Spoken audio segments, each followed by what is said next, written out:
I was depressed, I had anxiety, I had a bad relationship with food, I had a bad relationship with myself.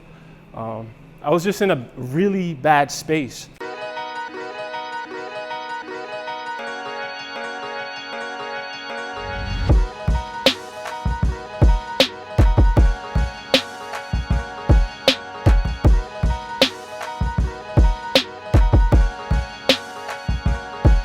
So it's now 10:46. The speaking engagement is at 6:30.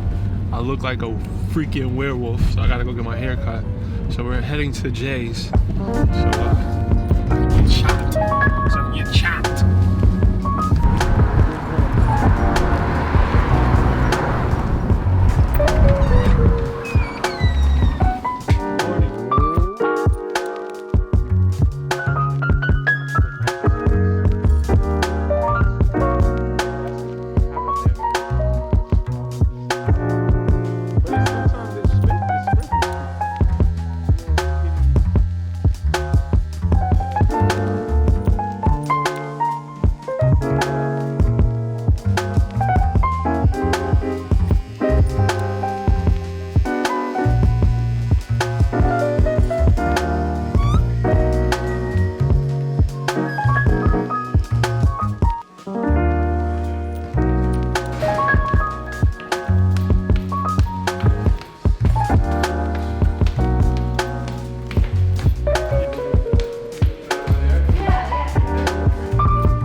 That meeting went well. I had to reschedule, but it is what it is. It's time to work out now.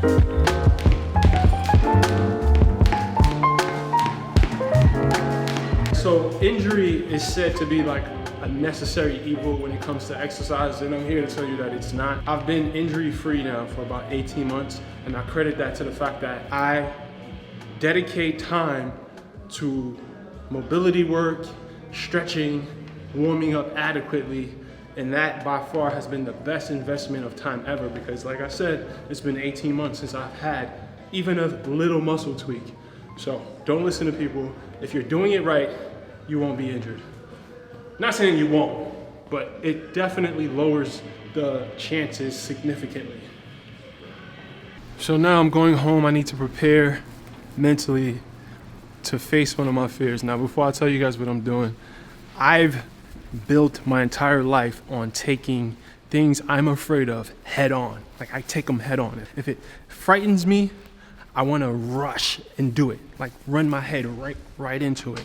So that's what I'm doing today. I have this fear of public speaking, and I think it's getting in the way of my destiny, and I'm not okay with that. So tonight is my first speaking event, and I feel like I'm about to shit on myself. I don't want to clean this shit up off the floor. So I'm gonna not shit on myself. And I'm gonna do a great job. I'm watching how I think and how I talk right now, because you speak words into existence. I'm gonna crush it tonight. I want you guys to witness it. I'm gonna film it. Oh yeah, it's gonna be at the end of this vlog. So I guess I'll see you guys at the speaking gig. I'm from a place called Brownsville, Brooklyn. I'm not sure if you guys are familiar, but it's one of the worst neighborhoods in the world, and I'm not even exaggerating. Growing up in Brownsville in the 90s, it was literally like a war zone. Should I just get rid of this? Is it working? All right, so I'm gonna ditch it. Yeah, so Brownsville in the 90s was like a war zone. Like literally, it looked like Iraq. And my dad wasn't in my life. And my mom was in an abusive relationship with a dude who beat her, and I grew up witnessing that. So between the abusive environment at home and my neighborhood, it just wasn't the type of place that a kid should grow up in. And I had a lot of issues because of the things that I experienced as a kid. I was depressed, I had anxiety, I had a bad relationship with food, I had a bad relationship with myself.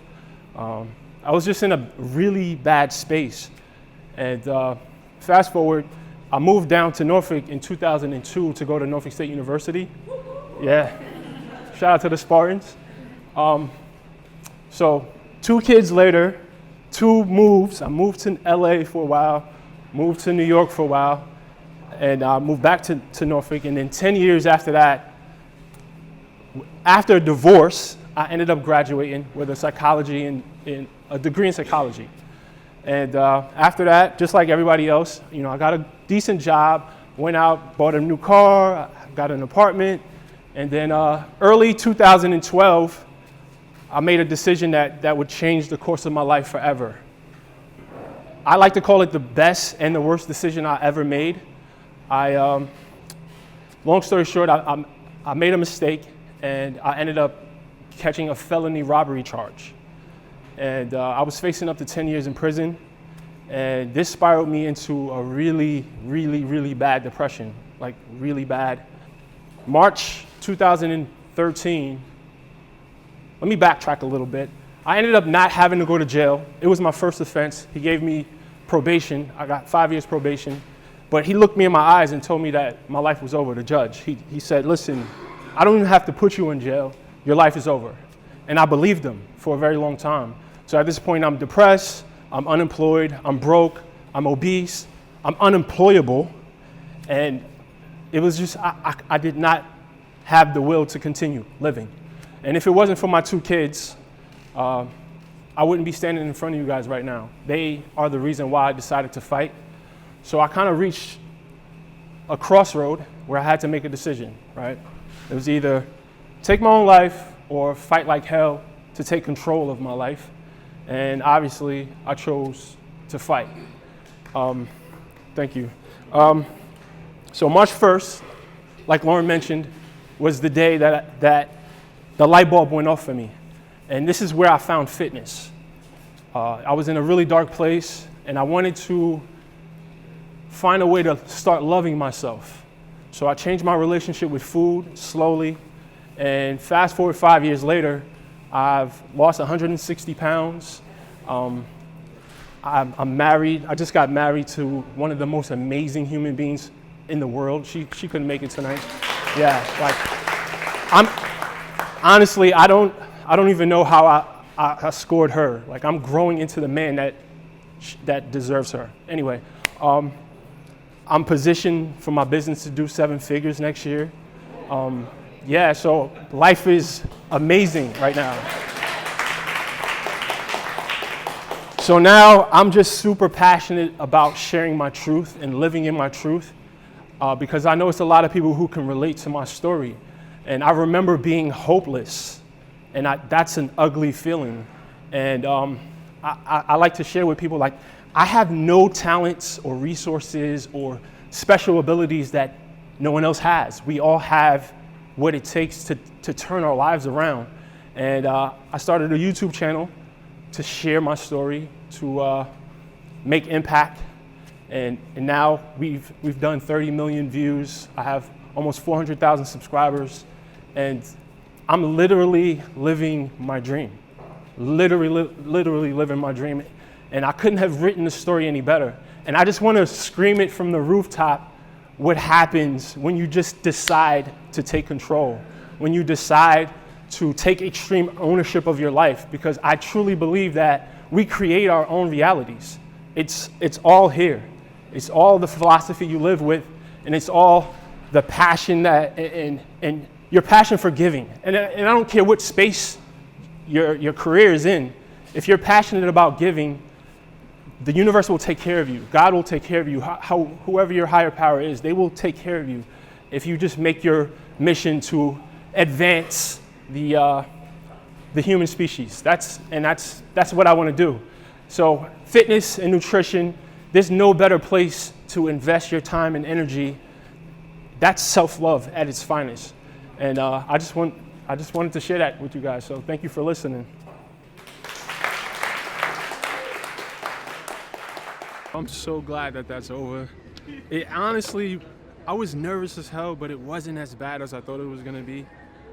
But I'm excited. Like, I can't wait for an opportunity to get better at speaking in public, because I know a big part of my purpose relies on that means of communication with people. So this is another thing. I get a rush when I face my fears, and I can't wait to do it again. So I thank you guys for taking this journey with me.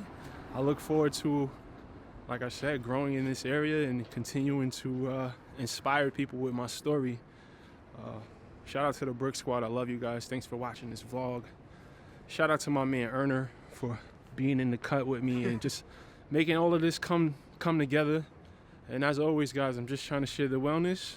So get well and get money.